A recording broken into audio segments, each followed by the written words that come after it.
안녕하세요. 주간 단위 글로벌 물류 뉴스를 전해드리는 카고프레스 뉴스브리프 10월 25일자입니다. 첫 번째 소식은 미국 바이든 대통령이 직접 언급한 미 서부 항만의 24시간 연중 무휴 가동 조치에도 글로벌 공급망 문제는 단순히 특정 항구의 가동 수위를 높인다고 해결될 문제가 아니라는 지적이 나왔다라는 소식을 전해드리고자 합니다.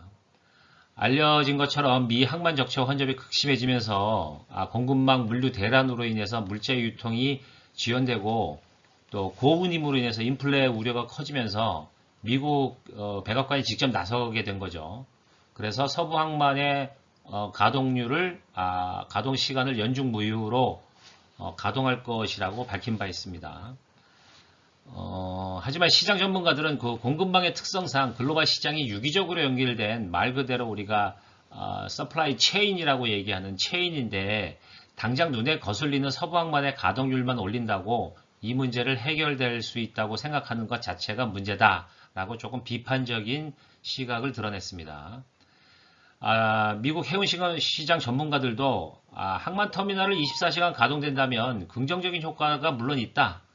하지만 이는 아주 제한적이고 많은 시간을 기다려야만 해결될 수 있다. 특히 트럭 운송과 연계된 컨테이너 수급 문제는 항만 가동 시간이 문제가 아닌 것이다 라고 시장 현실을 지적하기도 했습니다. 아시아 주요 항만이 이미 시행하고 있는 24시간 가동은 현 상황의 개선책이지 해결책이 아니라는 지적을 한 것이죠. 이들은 심야 영업으로 상품을 더 빨리 이동시킬 수 있는 상대적으로 덜 붐비는 시간에 항만을 개방했으니까 물론 좋은 것이긴 하지만 트럭과 운전자가 충분한지는 의문이다라고 문제점을 제기했는데 이어서 트럭협회 관계자들도 24시간 가동을 협업하기 위해서는 트럭 자체가 2, 3교대가 돼야 되는데 숙련된 운전자가 부족하고 2, 3궤도로 했을 때 과연 전문적으로 이 물류 업무를 아는 운전자들이 수급이 가능할 것이냐라는 문제점과 함께 급여, 수당 이런 비용적인 측면도 지적했습니다. 반면에 또 일부에서는 지금까지 트럭 운전자들은 최근 사실상 24시간 운행을 하고 있다고 지적했어요. 그게 무슨 말이냐 하면 최선 체화 시간이 너무 길고 트럭 운전사를 대기할 수 있는 안전한 주차장이 확보되지 않아서 사실상 24시간 내내 트럭 운전은 계속 가동되고 있다는 거죠. 이런 상황에서 터미널만 24시간 가동된다고 지금 문제가 해결되겠냐라고 마찬가지로 비판적인 그런 시각을 드러냈습니다. 전문가들은 문제는 해상 운송과 보완적인 관계를 갖고 있는 지금 철도, 기지, 그리고 공항 이쪽에도 항만과 마찬가지로 혼잡이 지금 극심하게 이루어졌는데 서부 항만 하나만 갖고 이 문제를 해결할 것이라고 보는 백악관의 시각에 대해서 비판적으로 의견을 냈습니다.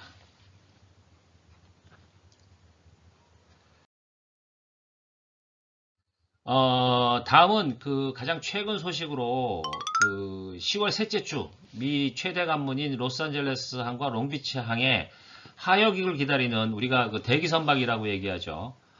무려 100척 이상 약 20만 TU가 된다고 미 연방해상국이 공식적으로 발표했어요. 저희 카고프레스 같은 매체들도 최근에 45척이다, 대기 선박이 75척으로 늘었다 이렇게 기사를 보도한 적이 있는데 벌써 100척까지 몰렸다고 합니다. 물론 여기서 말하는 100척은 아주 일시적인 수치입니다. 여전히 매일 데일리로 100척씩이 대기한다는 얘기는 아닐 것이에요. 그렇지만 현지 시장 관계자에 따르면 여전히 70척을 전후로 해서 대기 선박이 업앤다운을 이어나가고 있다고는 합니다. 그래서 현지 항만 관계자들도 현재 약 2주 분량의 하역 작업을 기다리고 있고 항만 내 적체된 컨테이너는 지금 아직도 제대로 빠져나가지 못하고 있는 실정이라고 현 항만 상황을 전했습니다. 현지 관계자들은 아무리 늦게 잡아도 내년 2월까지는 화물 수요가 줄어들지 않을 것이기 때문에 현재 이 백록을 해결하는 데는 상당한 시간이 걸릴 것이다 라고 지적하면서 백악관이 90일 내에 백록 현상을 잦아들 것으로 예상하고 있지만 이는 내년 여름까지 이어질 것이기 때문에 말이 되지 않는다 라고 마찬가지로 비판적인 이야기들이 주를 이루고 있습니다. 걱정입니다. 이 항만 혼잡과 이 백록에 대한 이야기는 저희가 다음 주 중에 현 시장 상황과 맞물려서 백브리핑이라든가 하크림 뉴스로 방송을 추가해서 해드리도록 하겠습니다.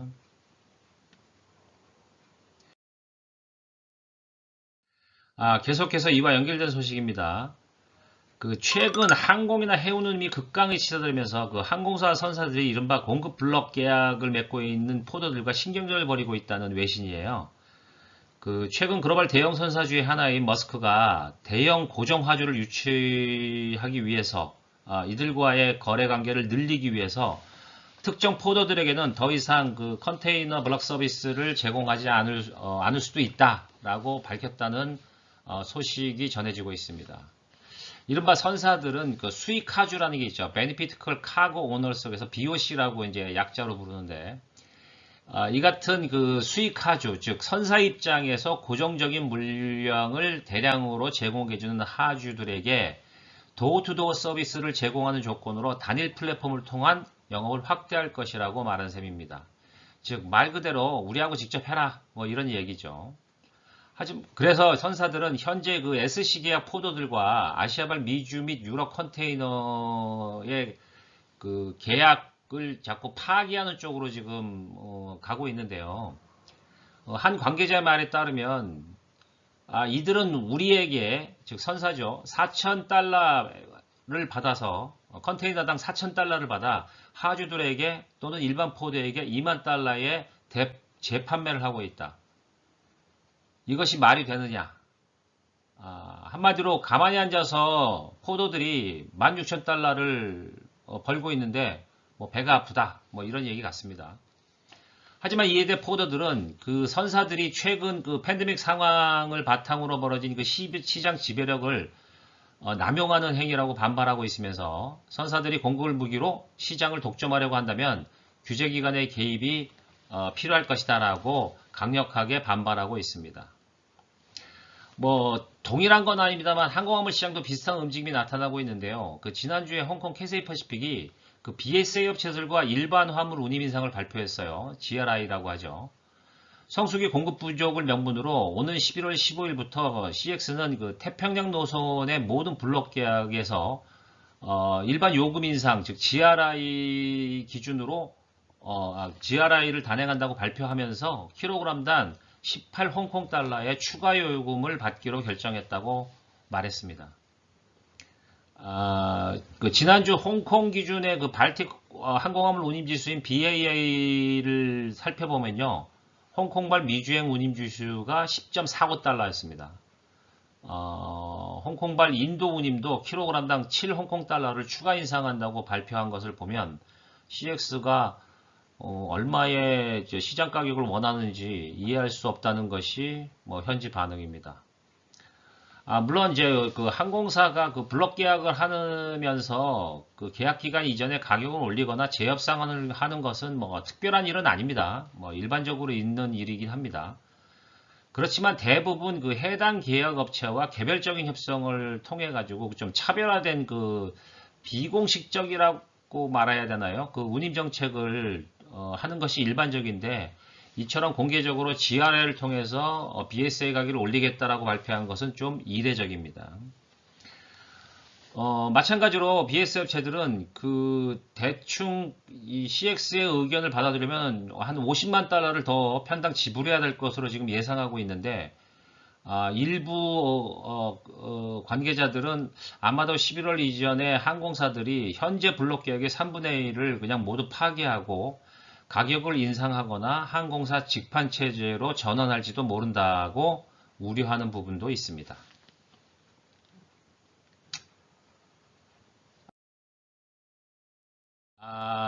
다음은 다소 좀 이벤트적인 소식입니다.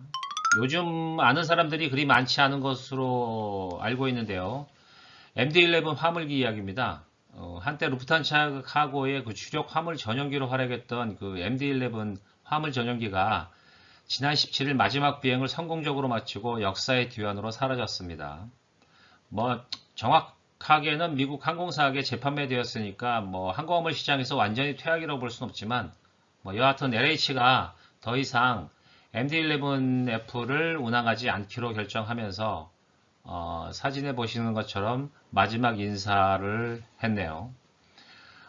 지난 23년 동안 루프탄자 카고의 화물기단에서 운항 서비스를 제공해온 MD-11F는 지난 1998년이죠. 제트 엔진이 3개가 달린 항공기로 뭐 최초일 수 있습니다.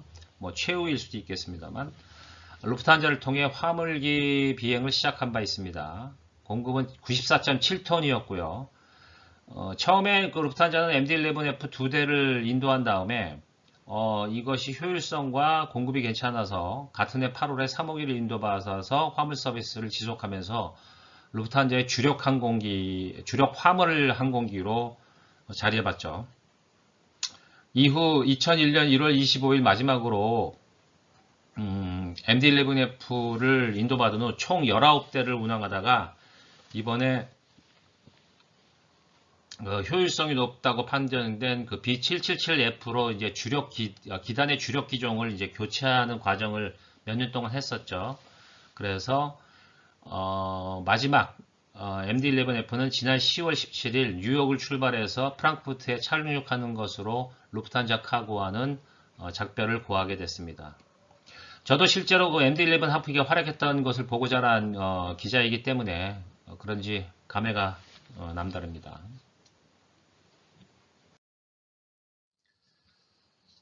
단신입니다.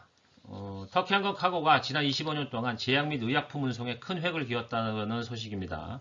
최근 터키 항공 카고는 기간 중 전 세계 5대륙 50개국 이상의 목적지로 의약품 및 의료 제품을 수송했으며 이로써 터키 항공 카고가 항공화물 수송 의약품 시장에서 세계 시장 점유율을 8%를 차지했다고 발표했습니다. 코로나 백신은 물론 팬데믹 이전부터 첨단 치료제 등을 수송해온 터키 항공 카고는 아야타의 그 세이브 파르마 인정을 받는 등 의약품 전문 수송 항공사로서 명성을 이어나가고 있습니다.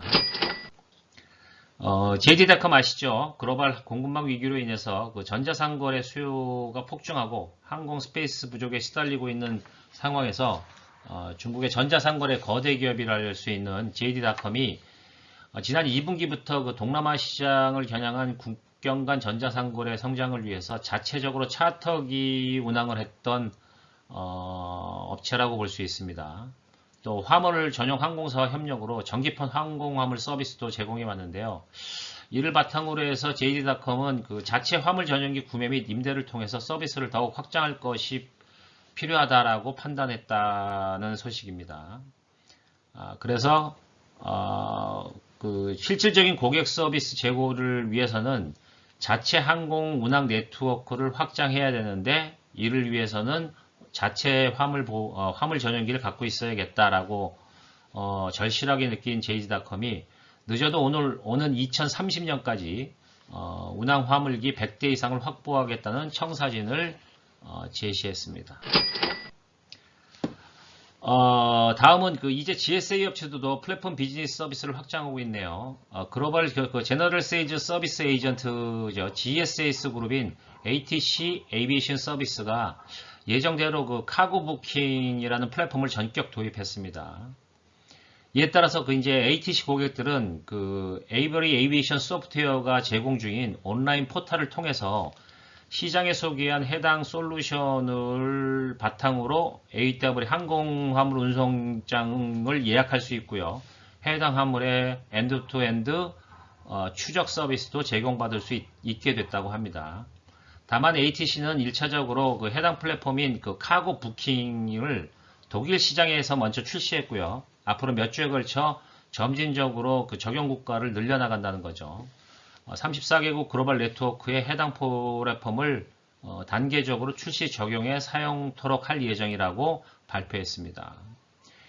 ATC 에비에이션 서비스는 한국에도 법인이 있죠. FTL 조현독 대표가 ATC 에비에이션 코리아 지사장을 맡고 있습니다. 마지막 단신은 중국 전자상거래 그룹인 알리바바가 최근 중국과 미국 서해안 항로 운항을 시작한 신규 정기선 운영 트랜스파 쉬핑에 지분을 매입한 것으로 알려졌습니다. 말 그대로 이제 알리바바가 선사의 역할도 하겠다라는 의지로 읽혀집니다. 싱가포르 국적의 그 트랜스퍼시핑은 지난 2003년에 설립된 중국의 3PL 서비스 업체인 월드와이드 로지스틱 그룹이 소유한 그 정기 화물 선사입니다.